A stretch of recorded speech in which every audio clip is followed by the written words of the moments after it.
The suitcase hits the puddle at exactly 6:47 p.m. I know the time because I'm staring at my watch.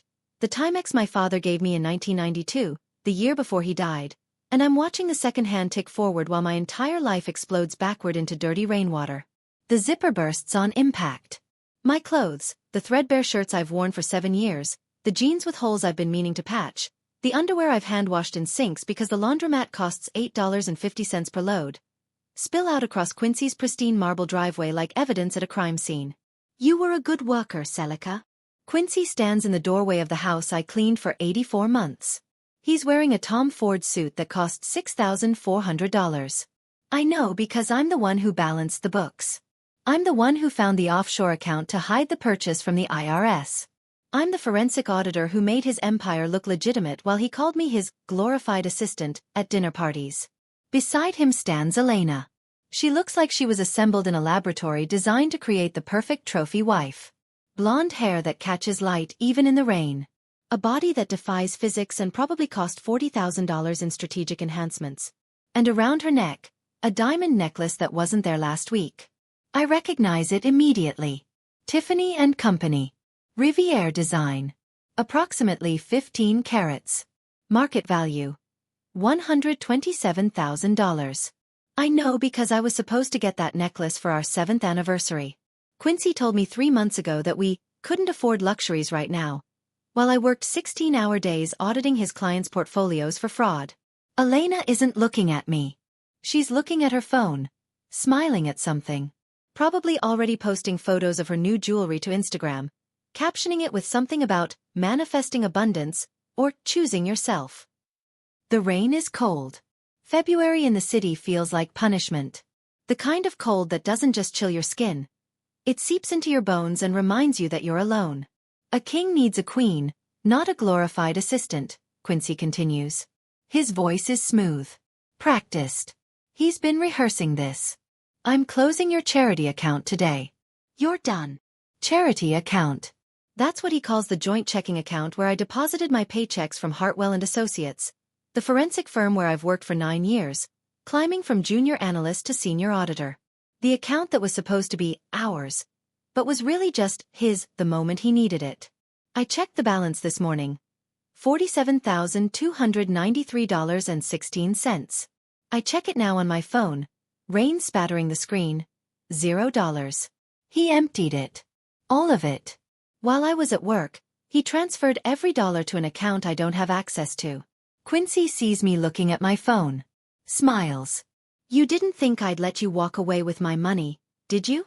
He adjusts his cufflinks. Platinum, custom-made. Another $3,000 I helped him hide from the tax authorities. I built this empire. You were just the help. The help. 7 years. 84 months. 2,555 days of waking up at 5 a.m. to make his coffee before my own 12-hour shift. Of canceling my dental appointments because we need to save money, while he bought $800 bottles of whiskey. Of wearing the same 3 outfits on rotation while he expanded his closet to include 47 custom suits. The help. You can keep the car, Quincy says, gesturing to my 2008 Honda Civic with 240,000 miles and a check engine light that's been on since 2019. I'm feeling generous. Elena laughs. It's a small sound, barely audible over the rain, but it cuts like a surgical blade. Quincy steps back inside. Starts to close the door. Then stops. Oh, and Celica? He leans against the doorframe. Don't bother calling lawyers. The prenup is ironclad. You signed away your rights to everything. The house. The business. The accounts. All of it. He pauses. You were so eager to marry up that you didn't even read what you were signing. The door slams. The sound echoes down the empty street like a gunshot. I stand there. Soaked. Shivering. Surrounded by my ruined possessions. My phone buzzes. A text from the landlord of my old apartment, the one I gave up when I moved in with Quincy. Your storage unit payment is 60 days overdue. We're auctioning your belongings on March 1st unless you pay $840 by Friday. I don't have $840. I don't have $8. I have a broken suitcase, wet clothes, and a car that might not start. I reach into my coat pocket. Looking for something. Anything. My fingers close around leather. My father's wallet. It's old. Ancient, really. Brown leather worn soft from decades of use. The stitching is frayed. The edges are cracked. Quincy used to mock it whenever he saw it in my purse. "Why do you still carry that trashy thing?" he'd say. "It makes you look poor." I open it. Inside, where there should be photos or credit cards or receipts, there's something else. A card. Not plastic. Metal. Titanium, maybe. Deep black. No logo. No bank name. No raised numbers. Just a single gold-etched serial number. SL, 1947, Legacy, 001. And on the back, in faded ink, my father's signature. Marcus Sterling, 1992. I've carried this wallet for 34 years. Since I was 8 years old and my father pressed it into my hands at his hospital bed. He was dying. Lung cancer. Stage 4. The doctors gave him 3 weeks. He lasted 19 days. "When the narcissists think they have the upper hand," he'd whispered, his voice already fading, "that is when you show them the hand that fed them." I didn't understand what he meant. I was 8. I thought he was delirious from the morphine. But now, standing in the rain, holding this card I've never used, never even tried to use, I remember something else he said. The card only works when you have nothing left to lose. I look at the house. At Quincy's silhouette in the window, Elena pressed against him, both of them laughing at something on her phone. Probably me. Probably the image of me standing in the rain like a drowned rat. I look at the card. Then I get in my car. The engine sputters twice before catching. The check engine light blinks mockingly. I drive. Not home. I don't have a home anymore. I drive to the one place Quincy never took me. The one place he said was, for people who actually matter. The Platinum Reserve Bank. The branch on Fifth Avenue with the marble columns and the doormen in white gloves and the reputation for only serving clients with a minimum net worth of $50 million. I look like a disaster. My hair is plastered to my skull. My coat is dripping. My shoes are ruined. I walk through the brass doors anyway. The lobby is cathedral quiet. Marble floors. Crystal chandeliers. The air smells like expensive cologne and old money. Every head turns to look at me. A security guard starts walking toward me, hand already moving to his radio. I walk to the nearest teller window. The woman behind the glass is impeccable. Pearl earrings. Chanel suit. A name tag that says, Victoria, in elegant script. She looks at me the way Quincy looked at me 30 minutes ago. Like I'm something unpleasant. She stepped in. "Ma'am," she says, her voice dripping with practiced condescension, "this branch is for high net worth clients only. The community bank is 6 blocks south. The bus stop is across the street." I don't say anything. I just slide my father's wallet across the marble counter. Place the black titanium card on top of it. Victoria's eyes move to the wallet first. Her nose wrinkles slightly.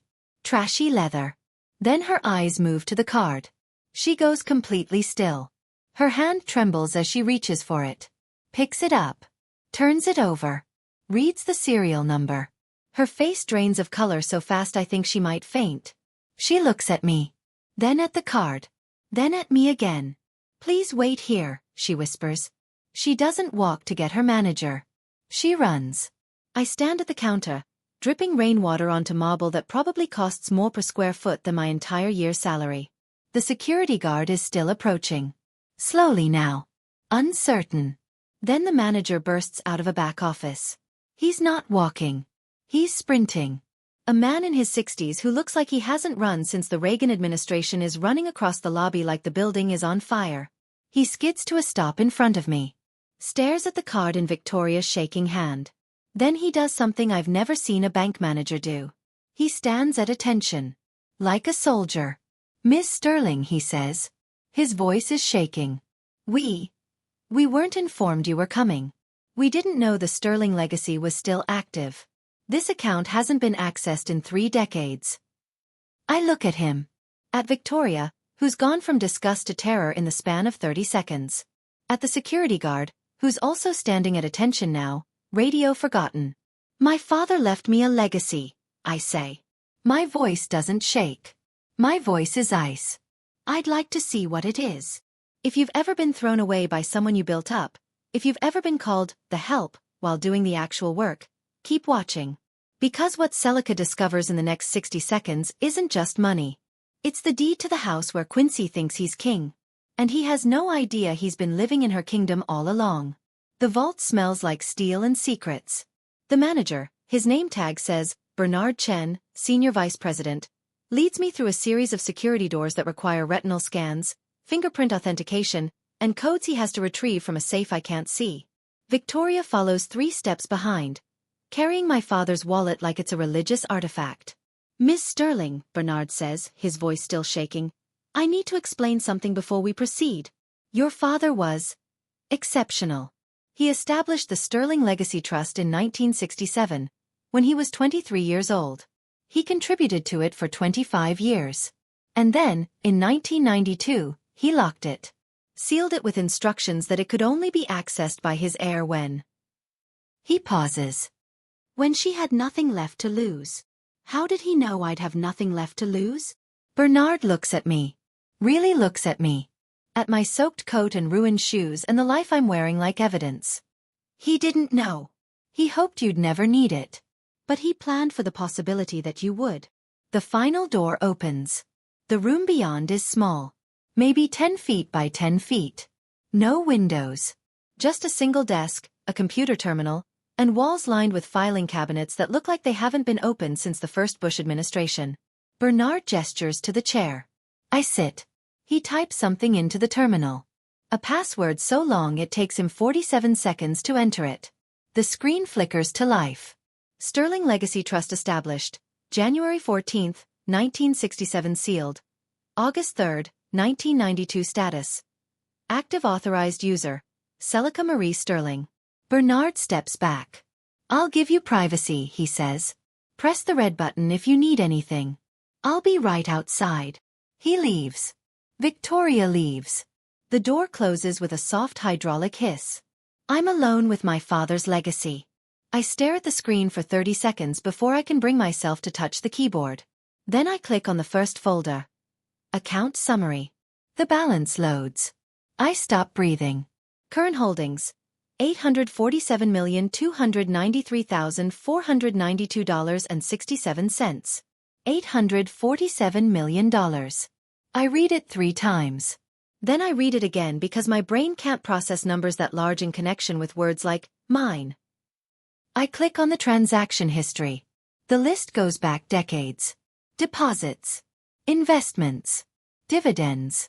Compound interest building on itself like a machine designed to grow money while the world forgets it exists. My father wasn't just careful with money. He was a ghost. I find a folder labeled correspondence and open it. Inside. A single document. A letter. Typed on an actual typewriter, the ink slightly faded. To my daughter, Celica. If you're reading this, then I'm gone and you've hit rock bottom. I'm sorry I'm not there to help you. I'm sorry I left you alone. But I want you to know something. You were never alone. You were never poor. You were never without options. I spent my life building this for you. Not because I wanted you to be rich. Because I wanted you to be free. Free to walk away from anyone who treats you like you're less than you are.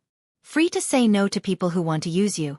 Free to build the life you deserve instead of the life someone else designed for you. The trust contains more than money. It contains power. Use it wisely. Use it to help people who can't help themselves. Use it to punish people who think cruelty is a business strategy.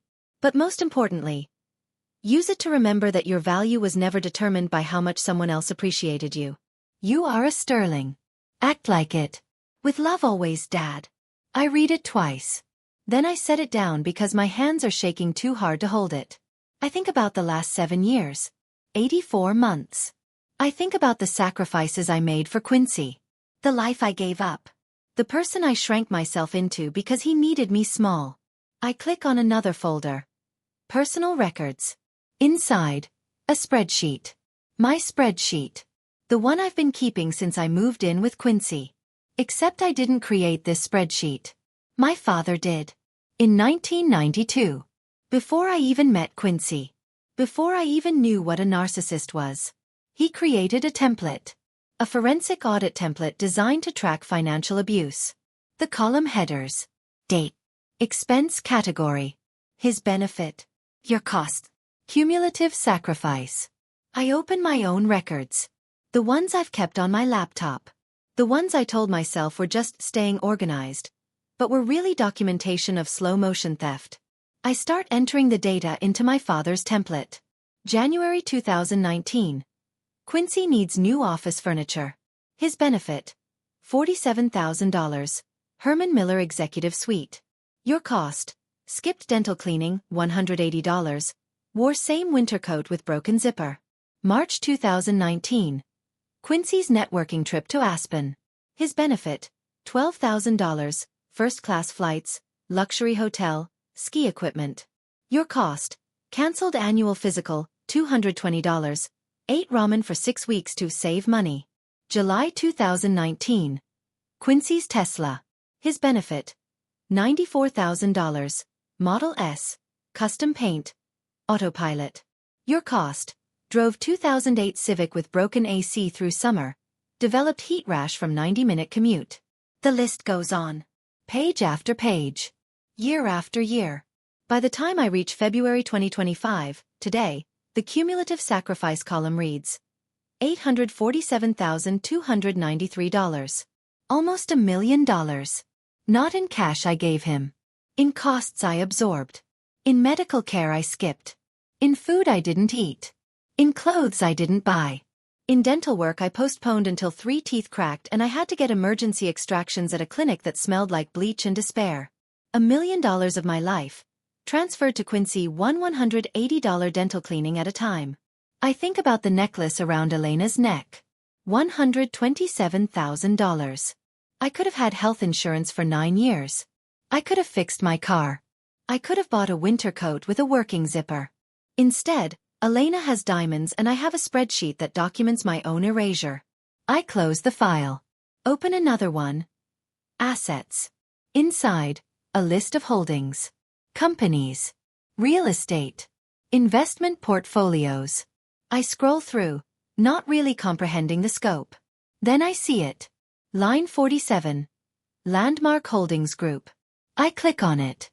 A PDF opens. Property deeds. Corporate filings. Ownership structures. Landmark Holdings Group owns 17 commercial buildings in the city, including the one at 447 Madison Avenue. The skyscraper where Quincy has his office. The building where he hosts clients and makes deals and calls himself a self-made entrepreneur. The building he's rented for 7 years at $84,000 per month. I own it.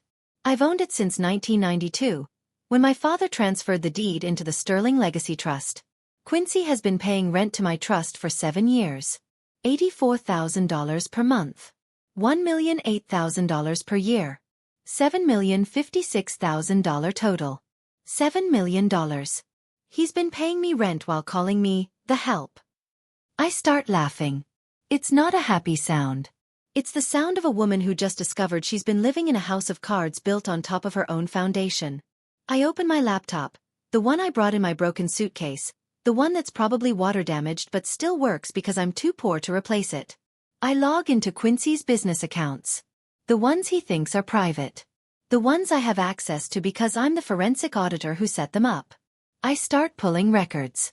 Client contracts. Expense reports. Tax filings. And then I see it. The pattern I've been trained to spot. The signature of fraud. Quincy isn't just arrogant. He's criminal. He's been inflating his client billing by 40%. Charging them for services he never provided. Pocketing the difference. He's been writing off personal expenses as business costs. The Tesla. The Aspen trip. Elena's necklace. He's been creating fake vendor invoices and paying himself through shell companies. Classic embezzlement. Textbook fraud. The kind of fraud I've spent 9 years finding for other people. The kind of fraud that carries a federal sentence of 10 to 15 years. I download everything. Every invoice. Every transaction. Every email where he discusses the scheme with his accountant. I save it all to an encrypted drive. Then I open a new document. Title it, Forensic Audit. Quincy James Harper. And I start writing. I don't leave the vault for 3 hours. By the time I press the red button, it's 10:23 p.m. and I've created a forensic report that would make the FBI weep with joy. Bernard appears within 30 seconds, slightly disheveled, like he's been sitting outside the door the entire time. Ms. Sterling? Are you all right? Do you need anything? I need a cashier's check, I say. And a new wardrobe. And a hotel room. In that order. Of course. How much for the check? 50,000. He doesn't blink. Drawn on which account? The primary operating account. I'll have it ready in 5 minutes. He pauses. May I ask, are you planning to access the full trust? Because if so, there are tax implications we should discuss. Not yet. For now, I just need to survive the next 72 hours without sleeping in my car. Understood. He looks at my soaked coat, my ruined shoes. There's a Bergdorf Goodman 3 blocks south. They're closed now, but I can make a call. Have them open privately for you. You can do that? Ms. Sterling, your father's account represents one of the largest private holdings in this institution's 147-year history. I can do considerably more than open a department store. 30 minutes later, I'm standing in an empty Bergdorf Goodman at 11 p.m. while a personal stylist named Margaret brings me clothes that cost more than my monthly salary used to be. What's the occasion? She asks, holding up a Loro Piana cashmere coat that feels like wearing a cloud. I'm attending my own resurrection, I say. She doesn't ask for clarification. I buy the cashmere coat, $6,400. 3 tailored suits, Armani, Chanel, Saint Laurent, $18,000 total. 6 silk blouses, $3,200. Shoes that don't have holes, $2,800. A handbag that isn't held together with safety pins, $4,200. Underwear that wasn't hand-washed in sinks, $600. Total, $35,200. I pay with the cashier's check. Margaret wraps everything in tissue paper and garment bags while I change into one of the new suits, the Chanel Midnight Blue, sharp enough to cut glass. I look at myself in the mirror. I look like someone who belongs in the Platinum Reserve Bank. I look like someone Quincy would respect. I look like my father. From Bergdorf's, I walk to the St. Regis Hotel. It's 11:47 p.m. I look like a completely different person than the woman who stood in the rain 3 hours ago. The concierge doesn't ask if I have a reservation. He just says, "Welcome to the St. Regis, ma'am. How may I assist you? I need a suite. Long-term. Possibly 3 months. Of course. We have a premier suite available. $2,800 per night. Or $75,000 per month with a 3-month commitment." I'll take it. Excellent. And how will you be? I slide the black titanium card across the desk. The concierge's eyes widen slightly. I'll have your suite ready immediately, he says. The suite has heated floors. That's the first thing I notice when I walk in at 12:17 a.m. The floors are warm. My feet, which have been cold for 7 years in houses and apartments where Quincy controlled the thermostat to save money, are suddenly, impossibly warm. I stand in the entryway for 5 full minutes, just feeling the heat through my new shoes. Then I walk through the rest of the suite. Living room, larger than my old apartment. Floor-to-ceiling windows overlooking Central Park. A grand piano I don't know how to play. Furniture that looks like it belongs in a museum. Bedroom, king-size bed with sheets that probably cost more than my car. A closet bigger than the bathroom in Quincy's house. Bathroom. Marble everything. A tub that could fit 3 people. Heated towel racks. A shower with 6 heads and controls that look like they require an engineering degree. I run a bath. While it fills, I order room service. Not because I'm hungry. Because I can. Lobster thermidor. Wagyu beef. A bottle of wine that costs $400. The food arrives at 1:03 a.m. I eat it in the bathtub. The lobster is perfect. Buttery. Sweet. Nothing like the ramen I've been eating for 7 years. I cry while I eat it. Not sad crying. Relief crying. The kind of crying that happens when your nervous system finally realizes you're safe. I finish the lobster. Drink half the wine. Fall asleep in the tub. I wake up at 6 a.m., Still in the bathtub, water gone cold. My phone is ringing. Quincy. I stare at his name on the screen for 3 rings before I answer. Celica. His voice is sharp. Annoyed. Where are my quarterly tax estimates? They were supposed to be on my desk yesterday. I don't say anything. Are you there? Hello. Jesus, can you even afford a phone that works? I'm here. Good. Listen, I need those numbers by 9 a.m. I have a meeting with the IRS at noon and I can't look unprepared. Send them to my email. No. Silence. What did you say? I said no. I don't work for you anymore. You don't work for me? He laughs. Celica, you've never worked for me. You worked for yourself. I was generous enough to let you handle my books because I felt sorry for you. But if you want to burn that bridge, I want my name removed from all your accounts, all your filings, every document that ties me to your business. That's going to take time.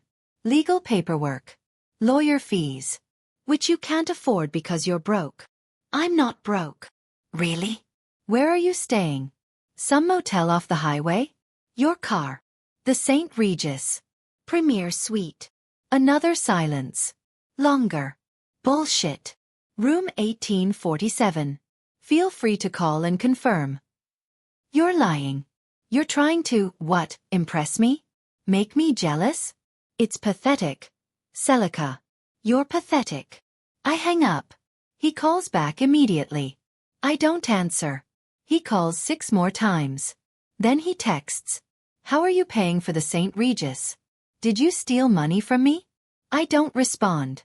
Instead, I get out of the tub. Get dressed in the Saint Laurent suit. Style my hair for the first time in 7 years. Not a ponytail, not a bun, but actual styled hair that requires a blow dryer and product I didn't know existed. I look at myself in the mirror. I look dangerous. I order breakfast. Eggs Benedict. Fresh fruit. Coffee that tastes like it was harvested by angels. And I start making phone calls. First call. Silas Morton. My father's oldest friend. The man who sat on the board of the Landmark Holdings Group. Celica Sterling? His voice is warm. Surprised. Marcus's daughter? My God, I haven't heard from you in 30 years. I need your help. Anything. Your father saved my life in 73. I've been waiting for a chance to repay the debt.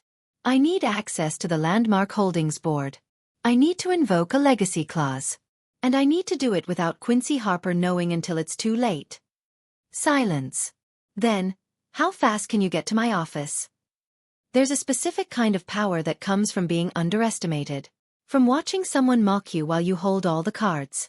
Silas Morton's office is in a building I own. I don't tell him that when I arrive at 9:30 a.m.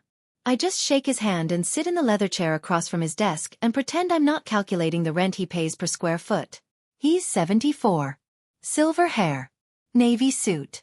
Eyes that have seen 50 years of boardroom warfare and survived every battle. You look like Marcus, he says. Same eyes. Same. I know something you don't expression. Did he really save your life? 1973. I was underwater on a real estate deal. Borrowed from the wrong people. Your father bought my debt for pennies on the dollar, then forgave it. Told me to pay it forward someday. He leans forward. I assume today is that day? I need to understand the Landmark Holdings structure.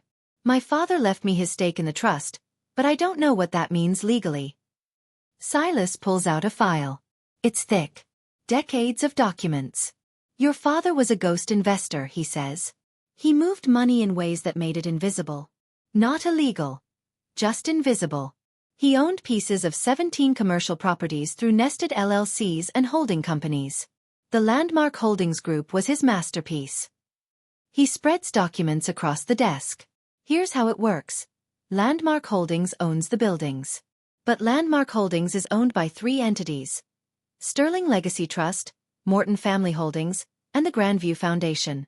Your father controlled 51% through the trust. I control 24% through my family holdings. Grandview controls 25%.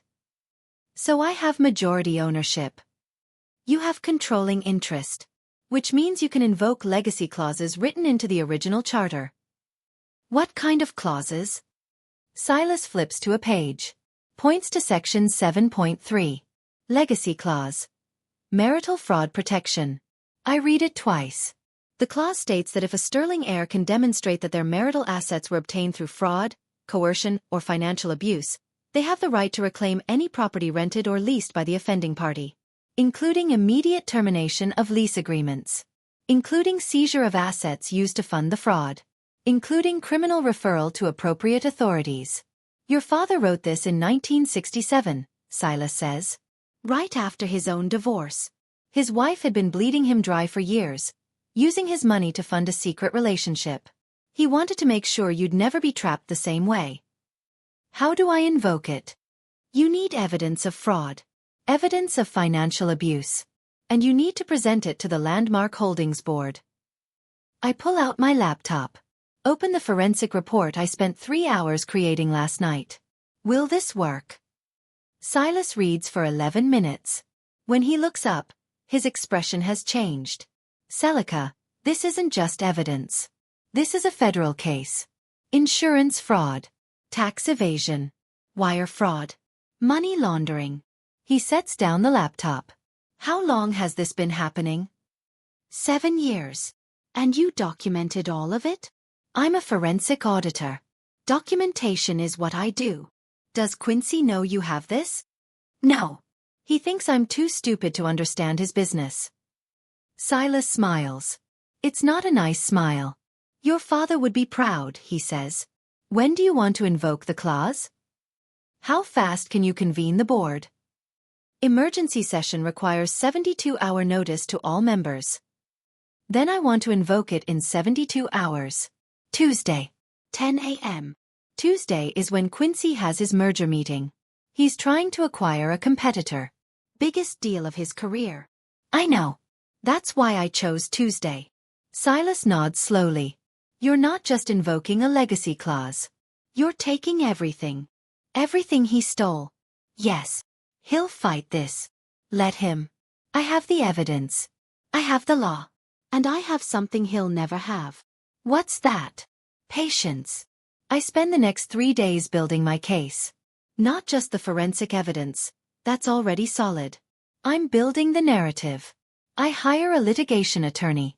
Patricia Chen, the same woman who helped my father structure the Sterling Legacy Trust in 1989. She's 81 now, retired, living in Connecticut. I offer her $500,000 to come out of retirement for one case. She accepts. I hire a forensic accountant to verify my findings. Marcus Rodriguez, formerly with the FBI's Financial Crimes Division. I hire a private investigator to document Quincy's current activities. Every lunch with Elena. Every client meeting where he lies about his credentials. Every offshore account transfer. And I start building the Sterling Workers Trust. It's my father's idea. I find it in another folder in the vault. Contingency plans. The plan is simple. If I ever invoke the legacy clause, I should use the reclaimed assets to help the people the narcissist exploited. In Quincy's case, his staff. Over 7 years, he's fired 47 employees. Not for performance issues. For being too old, too expensive, or not refined enough for the brand. I track down every single one. Offer them jobs in the new Sterling Workers Trust. Offer them housing in buildings I'm going to develop. Offer them healthcare, retirement plans, and something Quincy never gave them, dignity. 32 of them accept. They also offer me something. Evidence. Emails where Quincy discusses his fraud. Text messages where he mocks his clients. Recordings of staff meetings where he admits to creative accounting. By Monday night, I have a case that could put Quincy away for 15 years. But I'm not going to the police. Not yet. First, I'm going to Tuesday's board meeting. First, I'm going to watch him lose everything in front of the people he's been trying to impress. First, I'm going to let him feel what I felt standing in that puddle. The moment when you realize the person you trusted has been robbing you blind. On Monday night, Quincy calls. I answer. Celica. His voice is different. Uncertain. We need to talk. About what? About the St. Regis. About where you're getting money. About, look, I'm worried about you. You're acting erratic. I'm acting free. Free. You're broke. You're going to end up homeless. I'm staying in a $75,000 per month suite. I don't think homelessness is the issue. Stop lying. Where are you getting this money? Did you take out loans? Are you in debt? Jesus, Celica, are you prostituting yourself? I don't respond to that. I want you to come home, he continues. This has gone too far. You're clearly having some kind of breakdown. Come home. We'll get you help. I am home. This is my home now. The St. Regis isn't your home. It's a hotel. You can't live in a hotel forever. You're right. I'm looking at apartments. Upper East Side.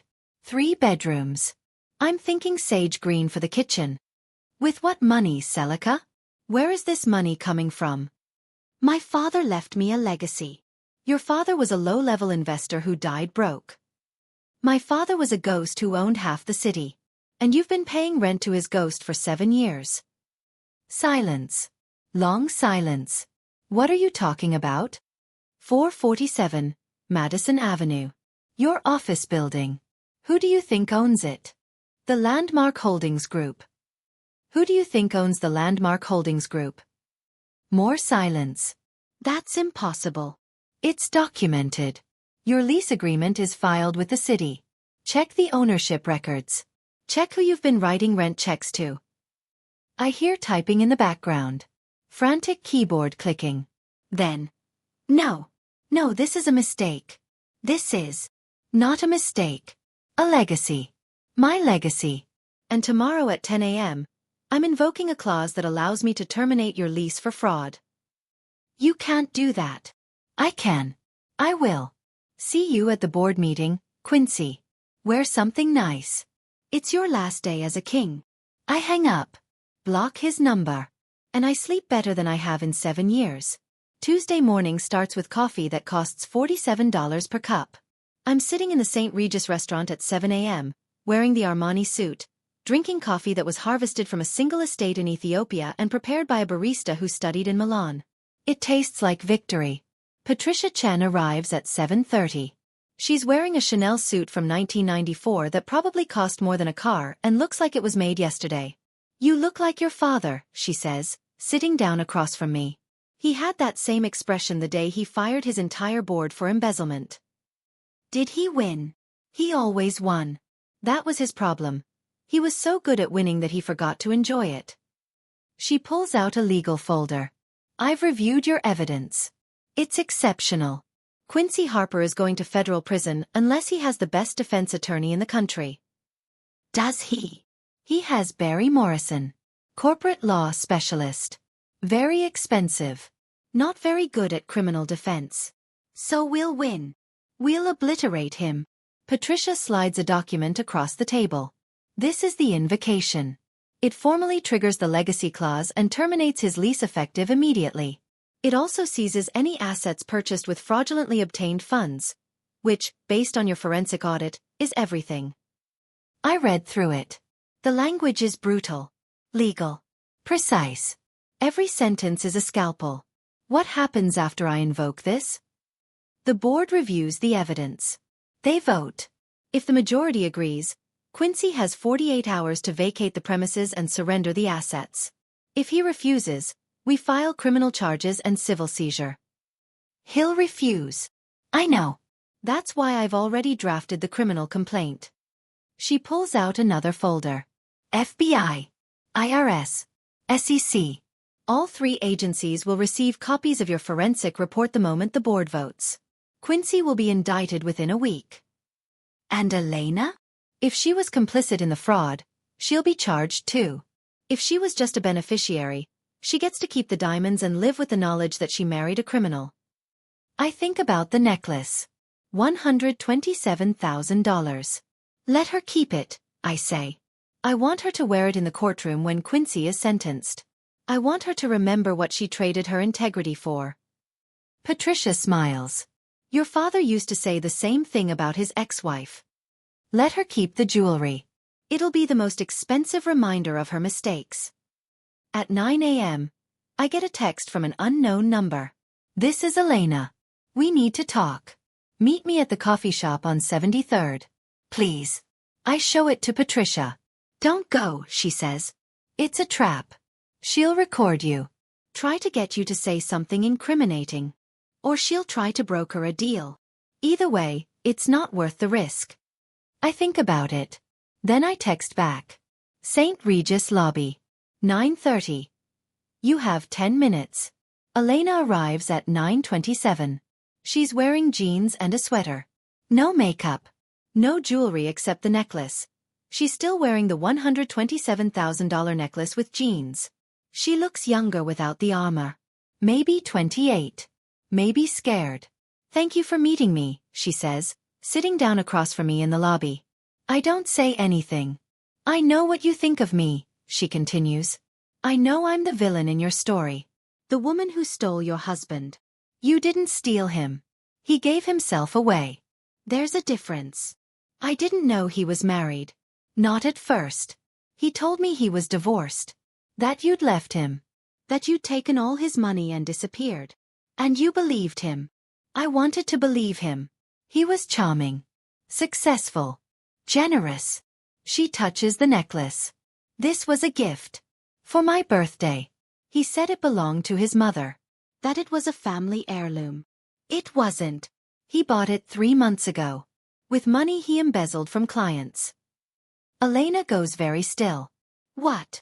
Quincy has been committing fraud for 7 years. Inflating invoices. Creating fake expenses. Hiding money in offshore accounts. The necklace was purchased with stolen funds. That's not possible. He showed me the appraisal. The certificate of authenticity. The family history. Was a lie. Everything was a lie. The success. The wealth. The empire. All of it was built on fraud and my labor. Elena's hand moves to the necklace clasp. I should give this back. To who? The clients he stole from? They're corporations. They'll get restitution through the courts. You keep it. Wear it. Remember that some gifts come with bills you can't see until it's too late. She starts crying. Not performance crying. Real crying. The kind that makes your nose run and your face go blotchy. I'm so stupid, she says. I should have known. I should have asked questions. But he was so convincing. So confident. And I wanted to believe that someone could love me that much. I don't feel sorry for her. But I don't feel angry either. She's just another person Quincy used. What happens now? She asks. Now Quincy goes to federal prison. His assets get seized. His reputation gets destroyed. And you get to decide if you want to be part of that story or if you want to walk away. I don't have anywhere to walk away to. I quit my job when he asked me to move in. I don't have savings. I don't have family. I have this necklace and a closet full of designer clothes I can't afford to keep. I pull out a business card. Hand it to her. This is Patricia Chen. She's a lawyer. If Quincy asks you to lie for him, call her. If he tries to make you complicit in the fraud, call her. If he threatens you, call her. Why are you helping me? I'm not helping you. I'm helping the version of you that's about to realize she was conned. That version is going to need a lawyer. Elena takes the card. Stares at it. Can I ask you something? Go ahead. Do you still love him? I think about it. About 7 years of sacrifice. About standing in the rain while he threw my life into a puddle. About the moment I found my father's card and realized I was never as powerless as Quincy needed me to be. I never loved him, I say. I loved the idea that someone could see my value. Quincy never saw my value. He saw my utility. And the moment I stopped being useful, he threw me away. I'm sorry. Don't be sorry. Be smarter next time. I stand up. Elena grabs my hand. What you're about to do to him, is it legal? Completely. Is it cruel? It's consequences. There's a difference. I pull my hand away. Walk toward the exit. Elena calls after me. Celica. I turn. Thank you. For the lawyer. For the warning. For treating me like a person instead of just another enemy. I nod. Then I leave. Because it's 9:52 a.m. And in 8 minutes, I'm going to walk into a boardroom and take back everything Quincy stole. There are people who mistake kindness for weakness. Who see your sacrifice and call it servitude. Who take and take and take until you have nothing left. And then act surprised when you stop giving. The boardroom is on the 47th floor of 447 Madison Avenue. My building. I arrive at 9:58 a.m. Patricia beside me, carrying 3 legal folders and the kind of confidence that comes from 40 years of destroying men who underestimate women. The receptionist, a young man named Derek who I recognize from Quincy's staff, looks up as we approach. His eyes widen. Ms. Sterling? I didn't know you were attending this meeting. Emergency board session. Legacy clause invocation. I assume Mr. Morton informed everyone? He did, but Mr. Harper said. Derek stops himself. Said what? He said you weren't actually on the board. That this was some kind of mistake. That security should escort you out if you showed up. I smile. Call security if you'd like. But check the board registry first. Look up the Sterling Legacy Trust representation. Derek types something. His face goes pale. You're the majority stakeholder. I am. Is the conference room ready? Yes, ma'am. But Mr. Harper is already inside with his attorney. They've been here since 8 a.m. Good. Let them wait. Patricia and I walk past Derek's desk. Down the hall. Past offices I've cleaned, filing cabinets I've organized, conference rooms where I've served coffee to clients while Quincy took credit for my analysis. The boardroom doors are solid mahogany. Imported. Expensive. Quincy spent $140,000 renovating this room 3 years ago. I paid for it with skipped meals and a delayed root canal that eventually required an extraction. I open the doors. The room goes silent. 7 people sit around the table. Silas Morton, my father's friend, 24% stakeholder. 3 board members from Grandview Foundation, 25% combined. Barry Morrison, Quincy's attorney, expensive suit, nervous eyes. Quincy. And Elena. Elena sits beside Quincy, wearing a different outfit than she wore an hour ago. Designer dress. Full makeup. The necklace. She looks like she's been cued back into her role. Quincy stands when he sees me. He's wearing his most expensive suit. Hermes tie. Custom cufflinks. Every piece of armor he owns. But his face tells a different story. He looks like a man who spent all night on the phone with his lawyer and realized the walls are closing in. Celica, he says. His voice is smooth. Controlled. This is unexpected. I didn't realize you were involved with Landmark Holdings. I'm not involved. I own it. That's not what my attorney tells me. Barry Morrison stands. Ms. Sterling, I've reviewed the ownership documents and while it's true that the Sterling Legacy Trust holds a 51% stake, the trust has been dormant for 3 decades. There's legal precedent for. The trust activated the moment I accessed it. Patricia steps forward, slides a folder across the table to Barry. That's the activation documentation. Notarized. Filed with the state. Completely legal. Barry opens the folder. Reads for 30 seconds. His face drains of color. This is legitimate. Of course it's legitimate, Patricia says. I wrote the trust structure in 1989. I know every clause. Every contingency. Every trapdoor designed to protect the Sterling heir from exactly this situation. Quincy sits back down.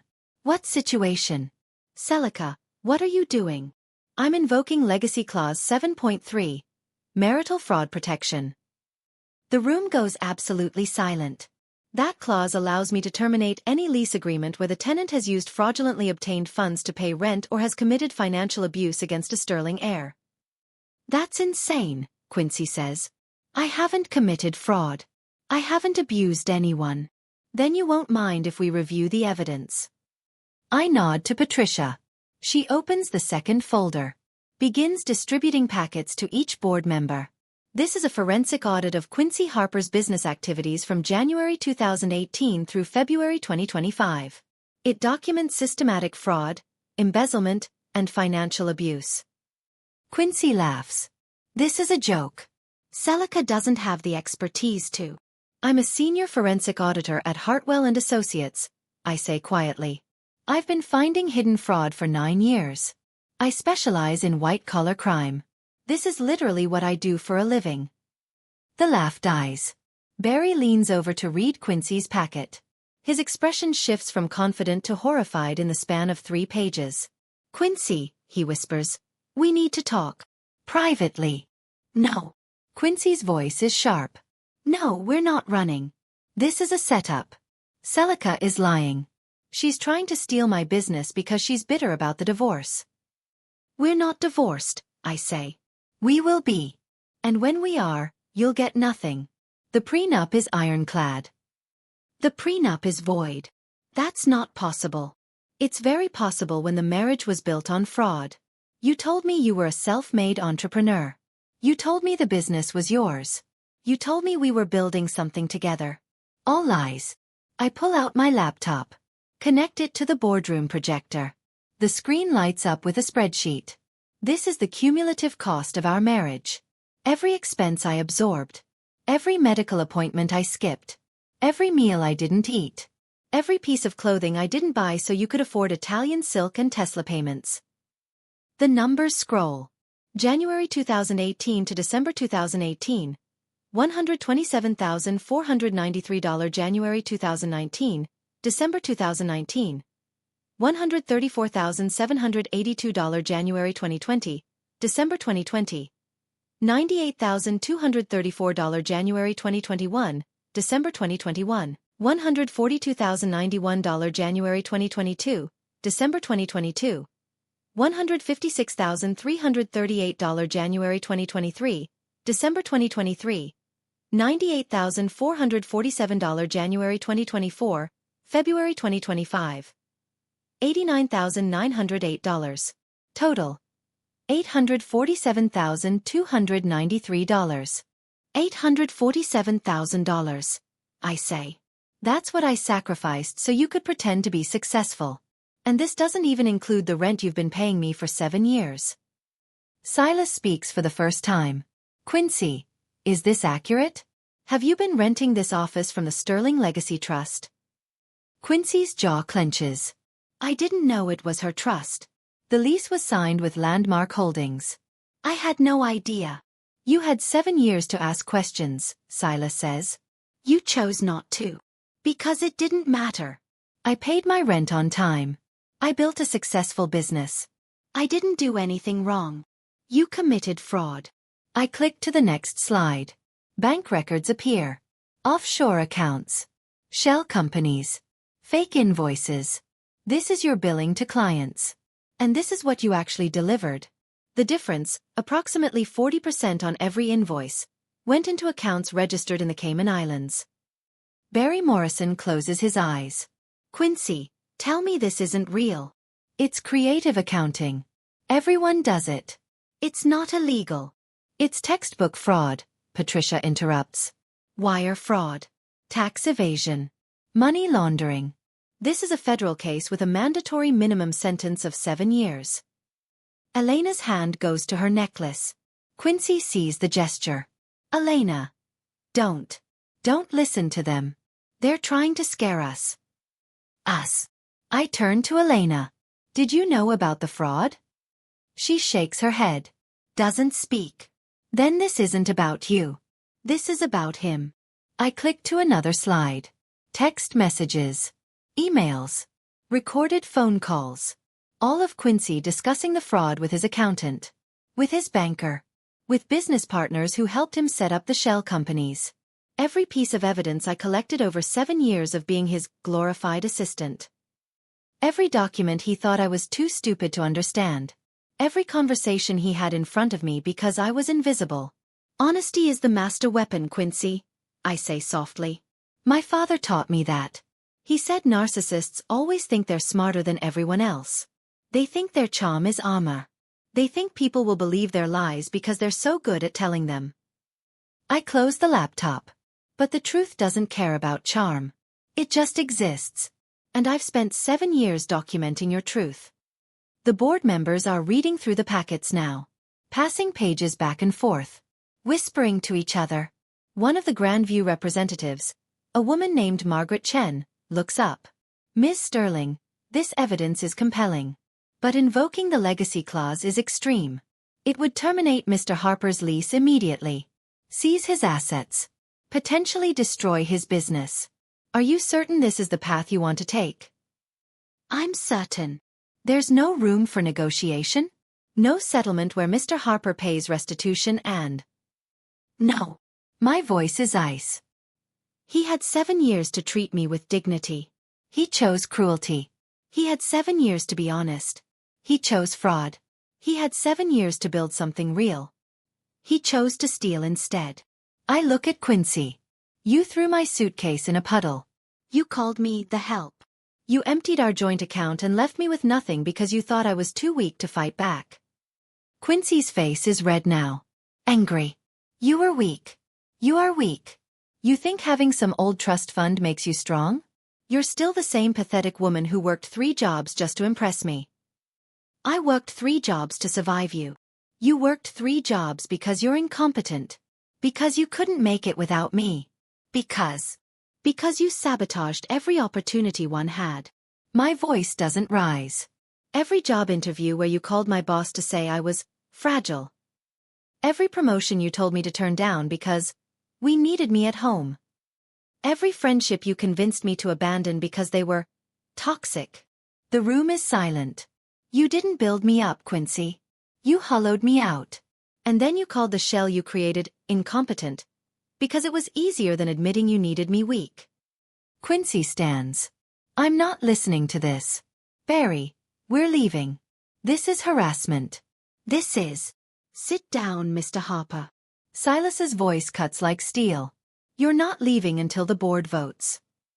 I don't answer to this board. You answer to your landlord. And your landlord is invoking a clause that requires a vote. So sit down. Quincy sits.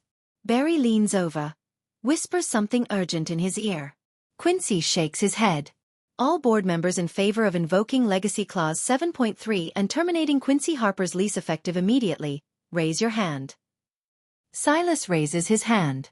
The 3 Grandview representatives raise their hands. 4 votes. Patricia raises mine for me because I own 51%. Motion passes, Silas says. Mr. Harper, you have 48 hours to vacate these premises. All assets purchased with fraudulently obtained funds are subject to immediate seizure. All client contracts are void. And I'm personally filing a criminal complaint with the FBI this afternoon. Quincy stands again. This time Barry doesn't try to stop him. You're going to regret this, Celica. All of you. I'll sue. I'll fight this. I'll destroy you. You can't destroy what you don't own, I say. And you never owned me. He storms out. Elena follows, the necklace catching light as she walks. Barry Morrison stays behind. Looks at Patricia. How strong is the criminal case? Federal conviction with 90% certainty. 7 to 15 years. Can we plea? Not my problem. I'm civil counsel.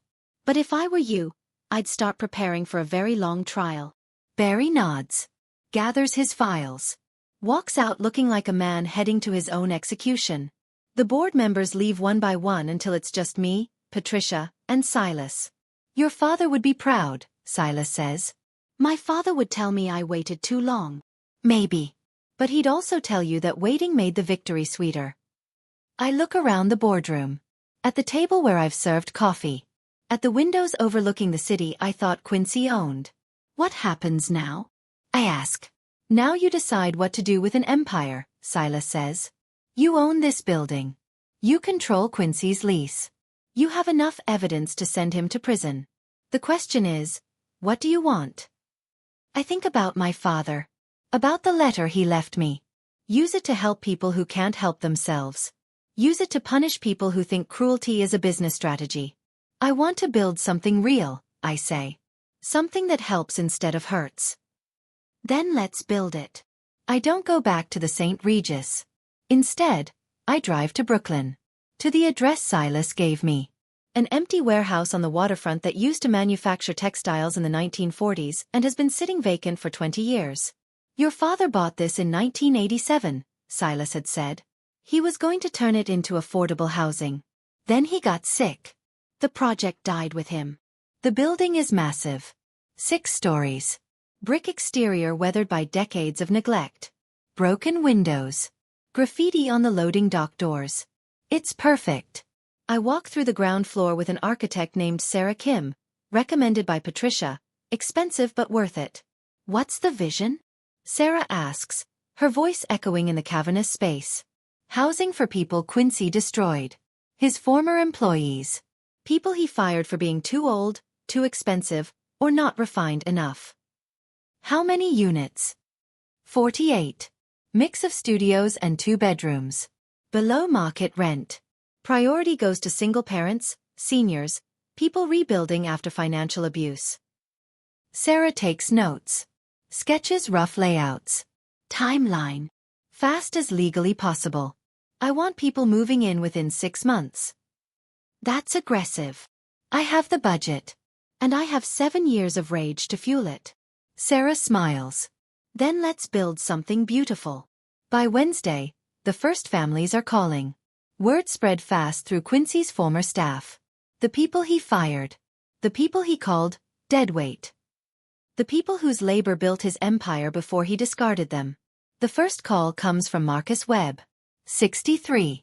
Worked for Quincy for 12 years as senior project manager. Fired last year for not fitting the company culture. Translation. He was too old and made too much money.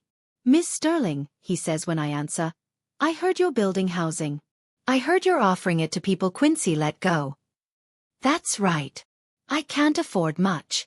I'm living with my daughter right now. On her couch. Social Security doesn't start for 2 more years.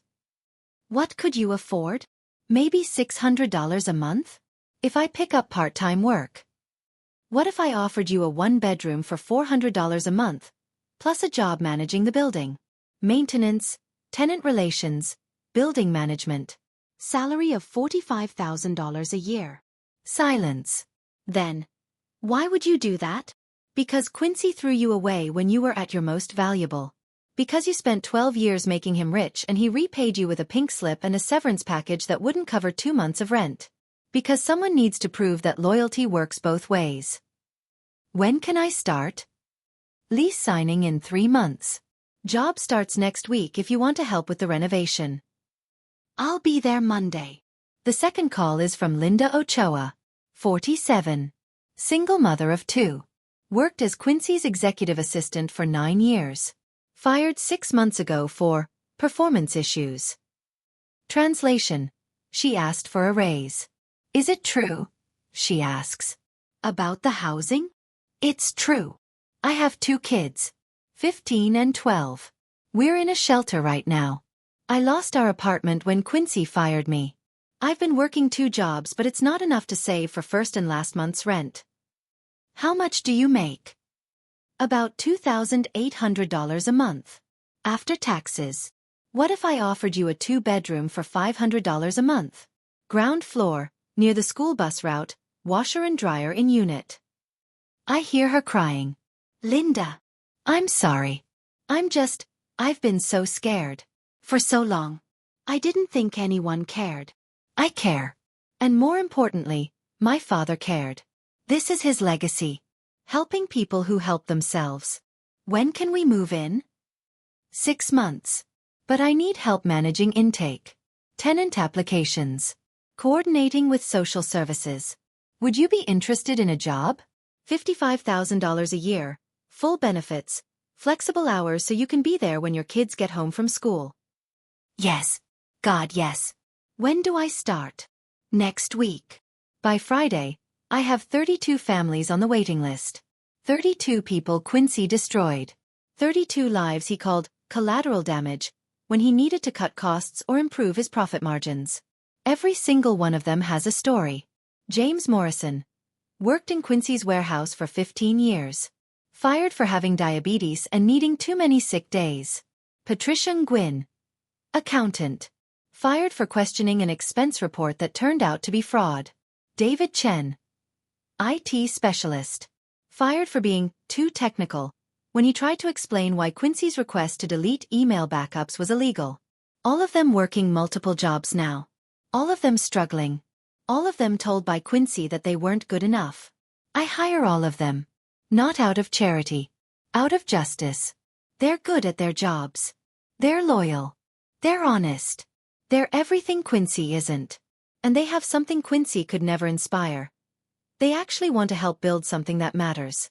On Saturday, I get a visitor at the warehouse. Derek. The receptionist from Quincy's office. He's young. Maybe 24.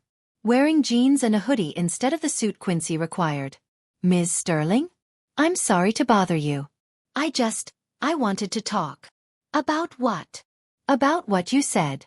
In the boardroom. About Quincy sabotaging people. Did he sabotage you? Derek nods. I've been trying to leave for 2 years. I applied to grad school. Got in. Full scholarship. But Quincy found out and called the program director. Told them I was unreliable. That I had substance abuse problems. Complete lies. They believed him? They rescinded the scholarship. Said they couldn't take the risk. He looks at the floor. I've been stuck at that reception desk ever since. Watching him treat people like garbage. Knowing I can't leave because he'll destroy any opportunity one find. What program? Urban planning. NYU. I wanted to study affordable housing development. I pull out my phone. Call Patricia. I need you to make a call to NYU's urban planning department. Student named Derek. I look at him. Last name. Morrison. Derek Morrison. Derek Morrison. Quincy Hopper slandered him to prevent enrollment. I want the scholarship reinstated and I want a formal apology from whoever believed Quincy's lies. Consider it done, Patricia says. I hang up. Turn to Derek. You start at NYU in the fall. Tuition, room and board, all covered by the Sterling Workers Trust Scholarship Program, which I just created.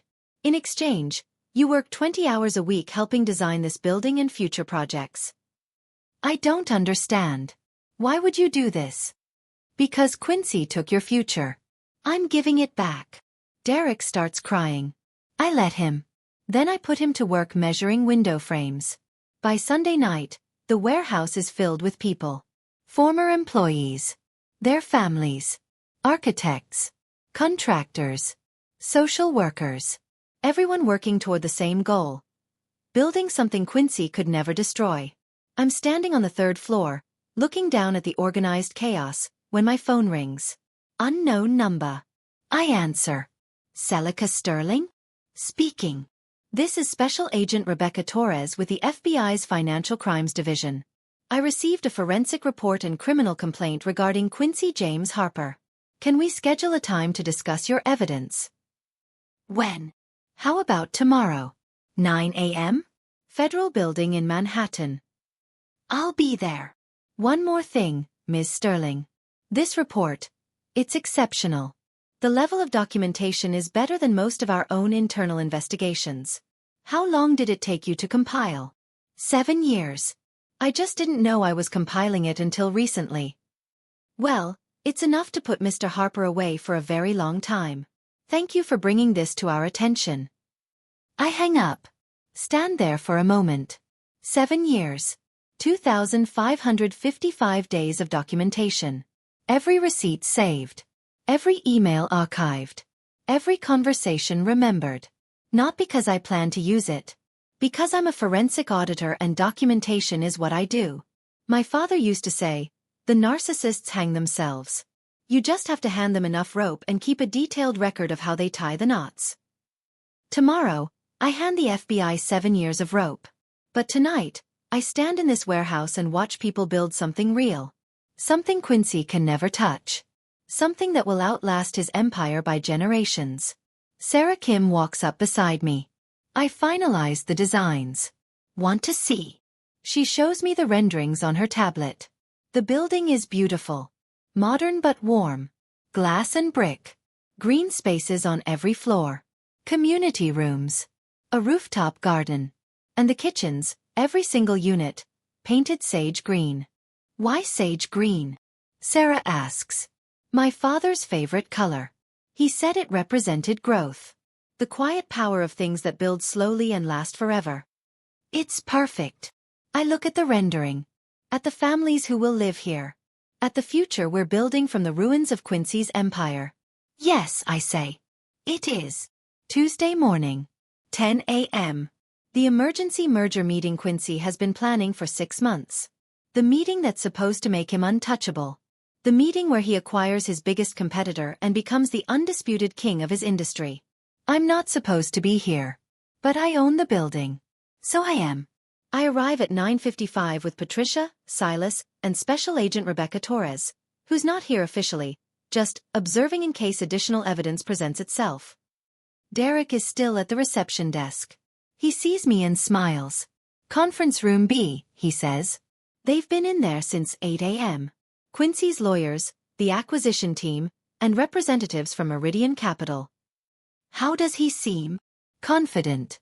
He keeps telling everyone this is the biggest deal of his career. That after today, he's untouchable. Good. Let him think that. We walk down the hall. I can hear Quincy's voice through the door. Loud. Animated.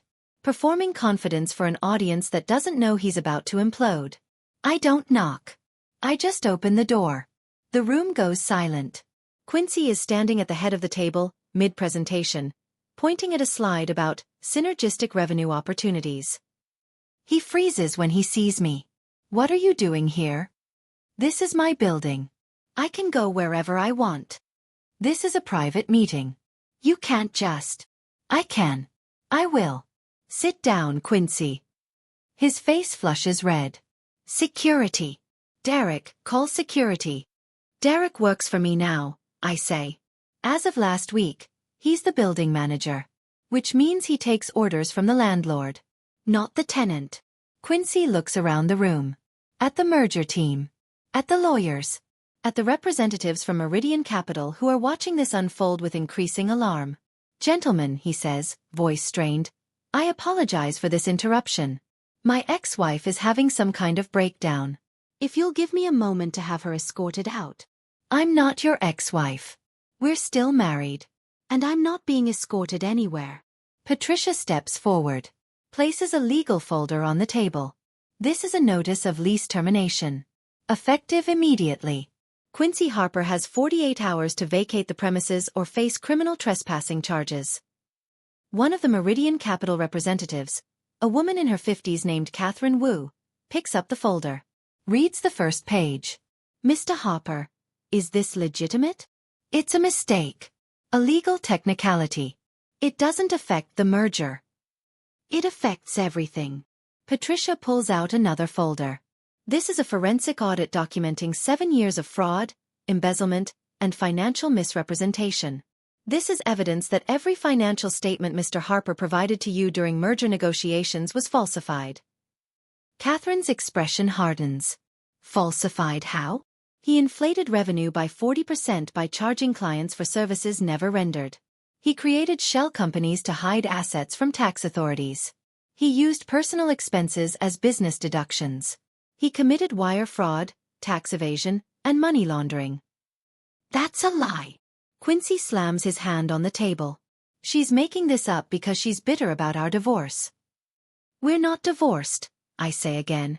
And I'm not making anything up. I'm a forensic auditor. Finding fraud is literally my profession. I nod to Patricia. She connects her laptop to the projector. The screen fills with bank records. These are Mr. Harper's actual financials. And these are the financials he provided to Meridian Capital during due diligence. The numbers don't match. Not even close. Catherine Wu stands up. Mr. Harper, these discrepancies are significant. If what Ms. Sterling is saying is true, it's not true. She's lying. She has no idea what she's talking about. Then explain the offshore accounts. Patricia clicks to the next slide. These are accounts in the Cayman Islands.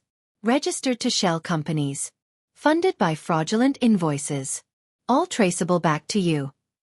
Quincy's lawyer, Barry Morrison, looking like he hasn't slept in 3 days, leans over and whispers something urgent. Quincy shakes his head violently.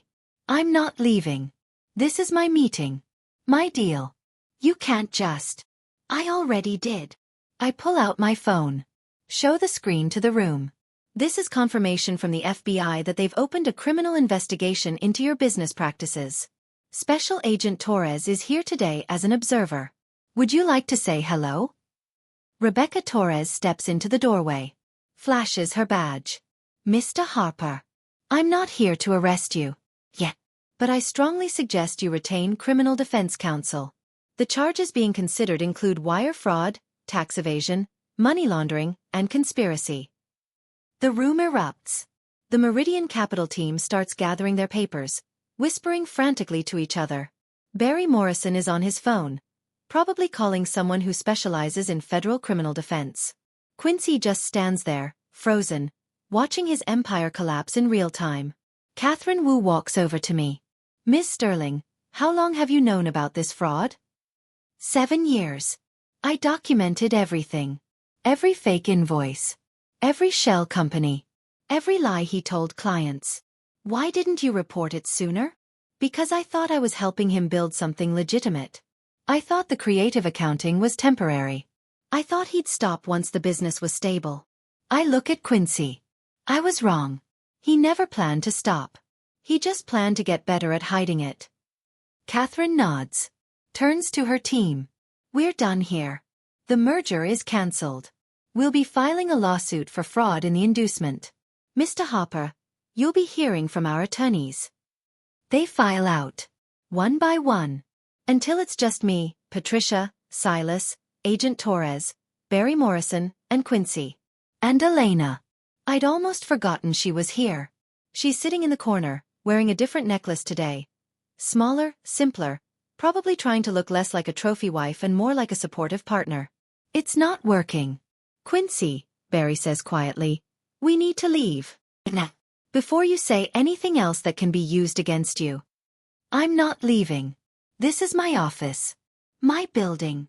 It's not your building, Silas interrupts. It never was. You've been renting from the Sterling Legacy Trust for 7 years. And that lease is now terminated. You can't terminate a lease without cause. We have cause. Fraud.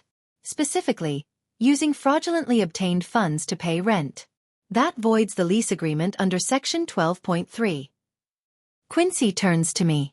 His face is twisted with rage and something else. Panic. You planned this. All of it. The divorce. The trust. The FBI. You've been planning this for years. I've been documenting your crimes for years. I only started planning 3 weeks ago. When you threw my suitcase in a puddle and told me I was nothing. You are nothing. You were nothing before me and you'll be nothing after me. I'm the majority shareholder of a holding company worth $847 million. I'm the landlord of this building and 16 others. I'm the person who's about to watch you go to federal prison for 7 to 15 years. I lean forward. I'm everything you pretended to be. And you're everything my father warned me about. Quincy lunges at me. Silas steps between us. Agent Torres puts her hand on her weapon. Mr. Harper, I strongly suggest you leave. Right now. Barry grabs Quincy's arm. Come on. We're going. Now. They drag him toward the door. Quincy is shouting. Threatening. Making promises about lawsuits and revenge and destroying me. But his voice is getting quieter. Further away. Until the door closes and there's just silence. Elena hasn't moved. She's still sitting in the corner, staring at the floor. You should leave too, I say quietly. She looks up. Where would I go? Anywhere that isn't with him. I don't have anywhere. I gave up everything for him. My job. My apartment. My friends. I have nothing without him. Then start building something. You're young. You're smart. You're not responsible for his crimes. Aren't I? I knew something was wrong. I knew the money didn't make sense. I just didn't ask questions because I didn't want to know the answer. That's not criminal. That's just human. It's cowardly. I think about that. About 7 years of not asking questions because I was afraid of the answers. Maybe, I say. But cowardice isn't permanent. You can choose something different right now. What would I choose? I pull out a business card. The Sterling Workers Trust. We're building housing for people who've been exploited. We're hiring people who've been thrown away. If you want to actually help people instead of just performing charity for Instagram, call this number. She takes the card. Stares at it. I don't deserve help. Nobody deserves anything. We just choose whether to help anyway. I leave her sitting there. Walk out of the conference room. Down the hall. Past Derek, who gives me a thumbs up. Into the elevator. And I don't start shaking until I'm alone. The FBI arrests Quincy on Thursday. I'm not there when it happens. I'm at the warehouse, meeting with contractors about installation timelines. But Derek calls me at 2:47 p.m. They just took him out in handcuffs, he says. FBI. IRS. Securities and Exchange Commission. They had 3 black SUVs and about a dozen agents. They cleared out his entire office. Took his computers, his files, his phone. Everything. How did he look? Terrified. He kept saying it was a mistake. That his lawyer would fix this. That he'd be out by dinner. He won't be. I know. I've been reading about federal bail hearings. With fraud charges this serious, they usually deny bail. Flight risk. You've been researching? I start my urban planning program in the fall.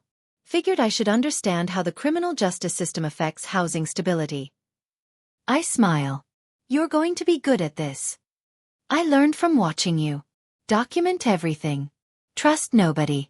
And when narcissists hang themselves, make sure there's a camera rolling. The arraignment is Friday morning. I don't attend.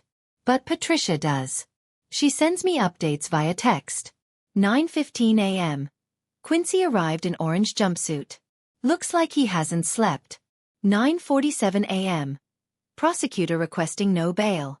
Citing fraud amount, $4.2 million, offshore accounts, and flight risk. 10:23 a.m. Defense arguing for house arrest. Judge not buying it. 10:56 a.m. Bail denied. Quincy remanded to federal custody pending trial. Estimated trial date. 8 months. 11:14 a.m. He looked at me when they took him out. Asked if you were here. I said no. He said she won. I said she survived. Different things. I read that last text 3 times. She survived. Not won. Because winning implies a game. This wasn't a game. This was 7 years of documentation finally being seen. The indictment comes down the following Tuesday. 17 counts. Wire fraud, 8 counts. Tax evasion, 4 counts. Money laundering, 3 counts. Conspiracy to commit fraud, 2 counts.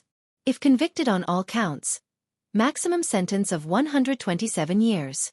Realistically, with plea negotiations and sentencing guidelines, 12 to 18 years. Quincy is 42 years old. He'll be 60 when he gets out. If he gets out. The prosecution has a 94% conviction rate for white-collar crime. And they have my forensic audit. 7 years of evidence. Every email. Every invoice. Every bank transfer. All documented by a senior forensic auditor who specializes in finding fraud. Barry Morrison calls me 3 days later. Ms. Sterling, I'm representing Quincy Harper in the federal case. I'm calling to discuss a potential settlement. I'm not the prosecution. I can't settle criminal charges. I'm aware. But you compiled the evidence. And the prosecution has indicated they'd consider your input regarding sentencing recommendations. My input is that he should serve the maximum sentence allowed by law. Ms. Sterling, I understand you're angry. I'm not angry. I'm factual. Quincy committed 17 separate criminal acts over 7 years. He defrauded clients of $4.2 million. He evaded $1.8 million in taxes. He laundered money through shell companies. Those are facts. He's willing to plead guilty. He's willing to pay restitution. He's willing to cooperate with authorities to identify other individuals involved. What other individuals? He did this alone. With help from his accountant, who I've also reported to the FBI. The accountant is willing to testify against Quincy in exchange for immunity. Good. That should make the trial even shorter. Ms. Sterling, please. I'm trying to help my client avoid spending his entire life in prison. You should have thought about that before you helped him commit fraud. I didn't help him commit fraud. I handled his corporate contracts. You reviewed his financial statements. You signed off on lease agreements funded by fraudulent revenue. You were complicit. Silence. Are you threatening me, Miss Sterling? I'm informing you. You have a choice. Cooperate with the prosecution and accept consequences for your negligence, or go down with your client. Choose wisely. I hang up. 2 hours later, Barry Morrison withdraws as Quincy's attorney, citing irreconcilable differences regarding legal strategy. Quincy's new attorney is a public defender named James Chen. He's 29 years old, fresh out of law school, handling his first federal case. I almost feel sorry for him. Almost. The civil suit comes next. Meridian Capital sues Quincy for $47 million. The value of the merger that collapsed when my evidence surfaced. His former clients sue for $12 million in damages. The IRS files a separate $8 million claim for back taxes and penalties. And I file for divorce. Not because I want his money. Because I want my name back. My lawyer, not Patricia, she's handling the criminal case, is a family law specialist named Rachel Goldman. This should be straightforward, she says. The prenup is void due to fraud. You're entitled to half of all marital assets acquired during the marriage. I don't want half. I want none. I want my maiden name and I want to never be legally connected to him again. You're sure? Because half of the marital assets would be stolen. Half would be stolen. I don't want stolen money. What about the emotional damages? The financial abuse? You could sue for. I could. But I won't. Money won't fix 7 years. It won't give me back the medical care I skipped or the food I didn't eat or the life I lost. Then what do you want? I want him to know that I didn't need his money to survive. I needed him gone. Rachel files the divorce papers that afternoon. Uncontested. No asset claims. Just a dissolution of marriage and a petition to restore my maiden name. Celica Sterling. Not Celica Harper. Never again Harper. The trial date is set for October. 8 months away. 8 months for Quincy to sit in a federal holding facility and contemplate the life he destroyed. 8 months for me to build something real. I throw myself into the warehouse project. By March, the foundation is poured. By May, the framing is complete. By July, the exterior is finished. By September, we're installing appliances. Every kitchen, sage green. Every unit, designed for dignity. Accessible bathrooms for seniors. Extra bedrooms for families. Sound insulation so people can sleep without hearing their neighbors' lives. The things Quincy would call unnecessary expenses. The things I call basic human respect. On September 15th, we hold a lottery for the first 48 units. 300 people apply. I want to give apartments to all of them.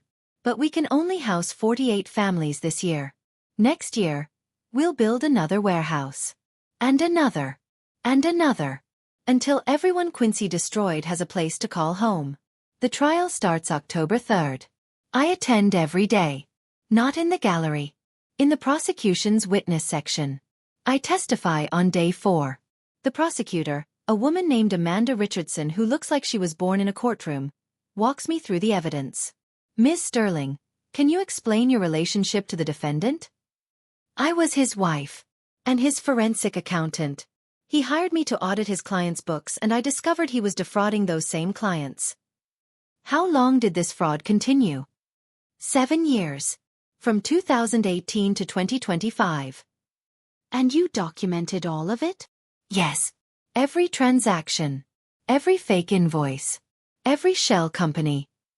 Why? Because I'm a forensic auditor. Documentation is what I do. Did you realize you were compiling evidence of criminal activity? Not at first.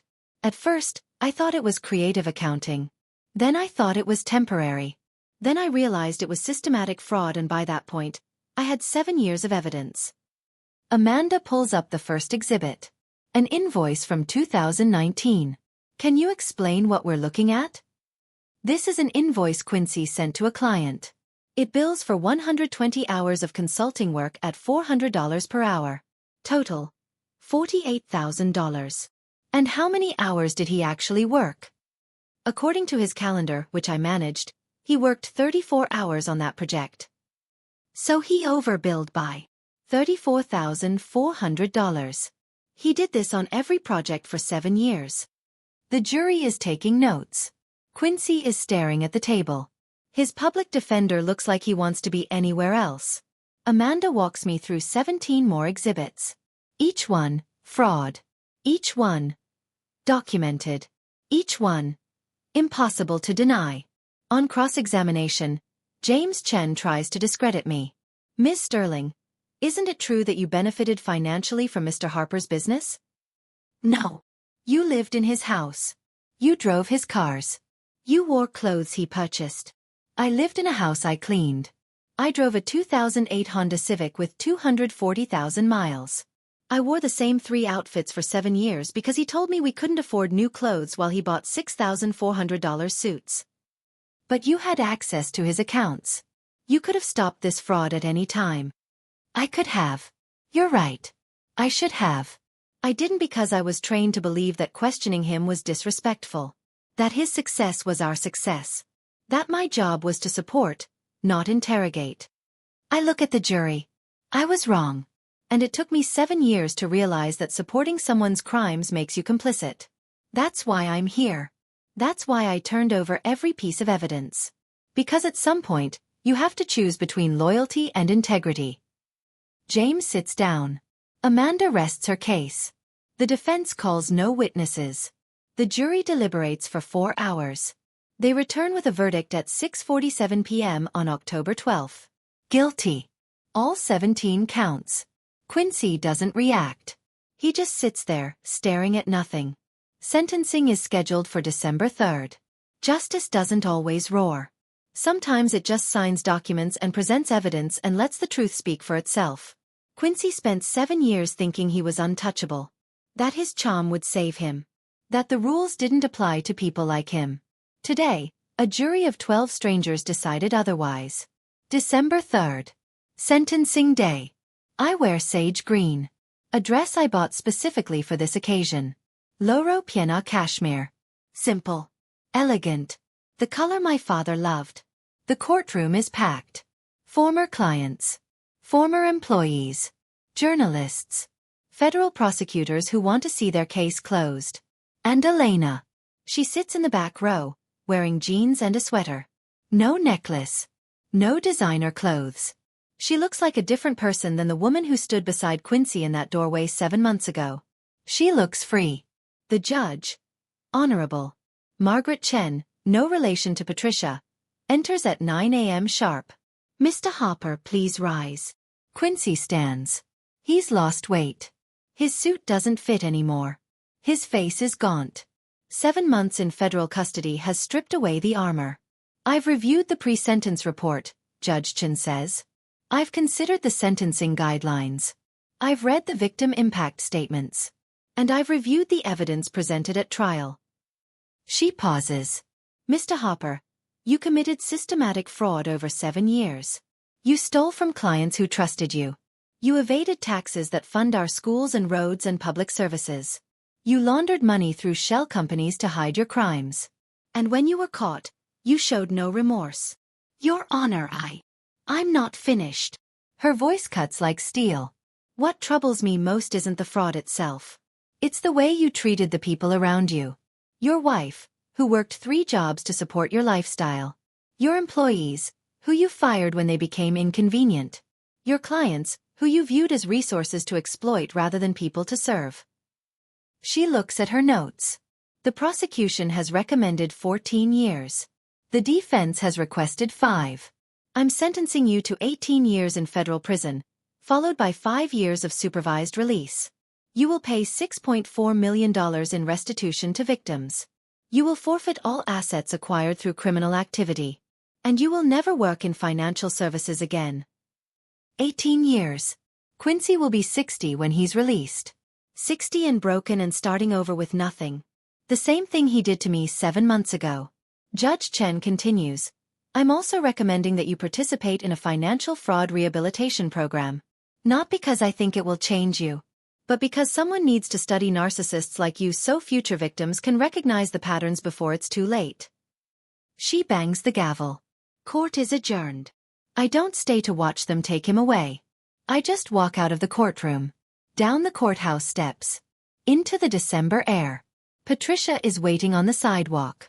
How do you feel? She asks. Relieved. Empty. Like I've been holding my breath for 7 years and I can finally exhale. Your father would be proud. My father would tell me I should have walked away 7 years ago. Maybe. But he'd also tell you that sometimes we need to see the monster completely before we can leave it. We stand there for a moment. Then my phone rings. Marcus Webb, the building manager at the warehouse. Ms. Sterling? The first families are here. They're ready to move in. I'm on my way. The warehouse, now officially called Sterling Commons, is transformed. What was once an empty shell of brick and broken windows is now 48 homes. The moving trucks are lined up outside. Families are carrying boxes up the front steps. Children are running through the halls, their voices echoing off walls that haven't heard laughter in decades. Marcus meets me in the lobby. We're at full occupancy, he says. Every unit is spoken for. And we already have a waiting list of 200 families for Phase 2. When does Phase 2 start? Construction begins in March. Another warehouse 3 blocks south. 60 units this time. Budget: $14 million. Fully funded by the Sterling Legacy Trust. I walk through the building. Every kitchen. Sage green. Every family. People Quincy discarded. Linda Ochoa is moving into Unit 203 with her 2 teenagers. They're laughing. Arguing about which bedroom is bigger. Normal family chaos. James Morrison is checking the boiler room. Making notes about maintenance schedules. Doing the work he's good at.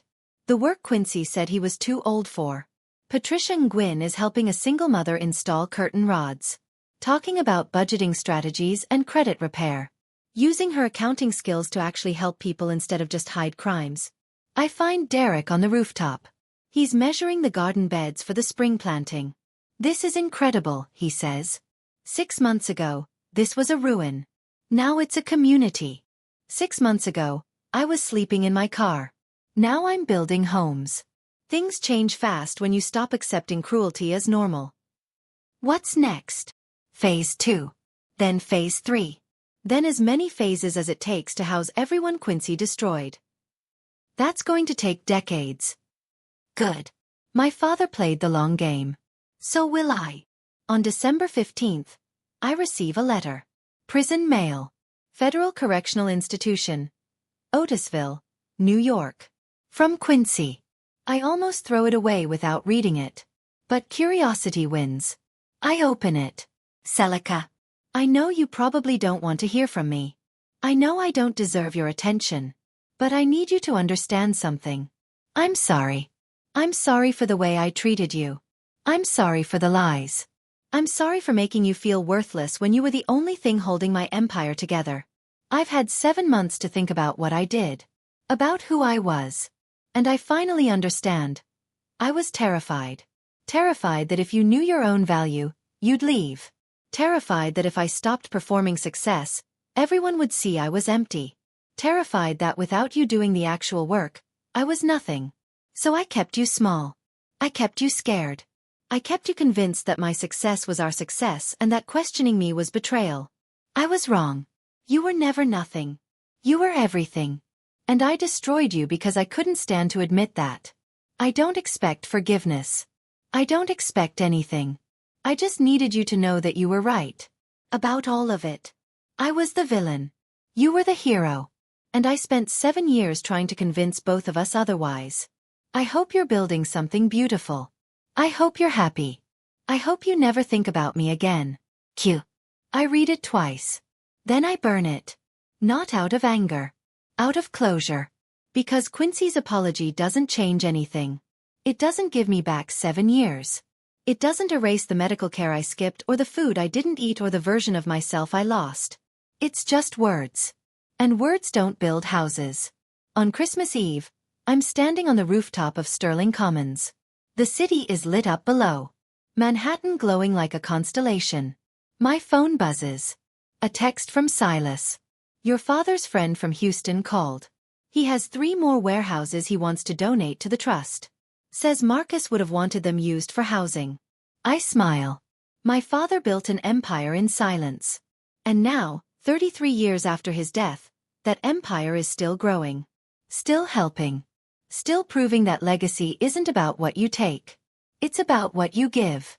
I look out at the city. At the buildings I own. At the families I'm housing. At the future I'm building from the ruins of Quincy's fraud.